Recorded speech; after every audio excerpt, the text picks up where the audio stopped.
So Mike drove by, I think it was the end of last week. I noticed that a portion of the Vietnam War monument was missing. What happened? Yeah, we were notified that a part of the monument had fallen off on the Vietnam Veterans Memorial, and one part of the V fell off and it had broke.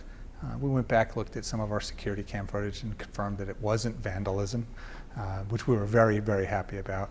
And it looks like the adhesive that was holding up a portion of that monument had just failed and gave way over time. So we immediately reached out to our insurance company, let them know that this had happened. So there's communications ongoing with that right now as well. But we were very, no one was hurt. It doesn't look like it was intentional. It just looks like failure of the adhesive that was holding that piece on. The good news is Veterans Day is still a couple of months away. Did they give you a time frame how soon they might be able to replace it? Not yet, but we're concerned. We want to get this done as quickly as possible as well, right? And we also want the fix to be permanent.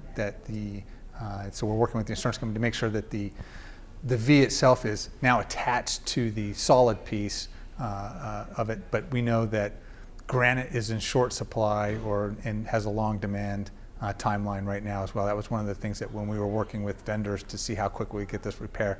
So we've got a couple of different estimates, from a few months to potentially next spring. You're a veteran yourself. How important is a monument like that to a veteran as they drive by? That's a great question, and something that I personally, have thought about because there's nothing more important than having the support of the public. It just kind of, sets you at ease, and that, what you did and the sacrifices that you made while you were in service to the country was important enough to be recognized by the communities that you live in. And so it's something that we want to make sure that we're on top of and getting out there and fixing it as quickly as we can. You would know better than I. Afghanistan, by the time this interview ends, U.S. forces should be out of Afghanistan by then. Was that ever declared a war, and will we ever see a monument? I mean, it was 20 years. This is actually a discussion that's happened, on a number of occasions. What do we actually call this? We had started off with, Desert Storm, Desert Shield, Desert Storm. It went to the Global War on Terrorism, right?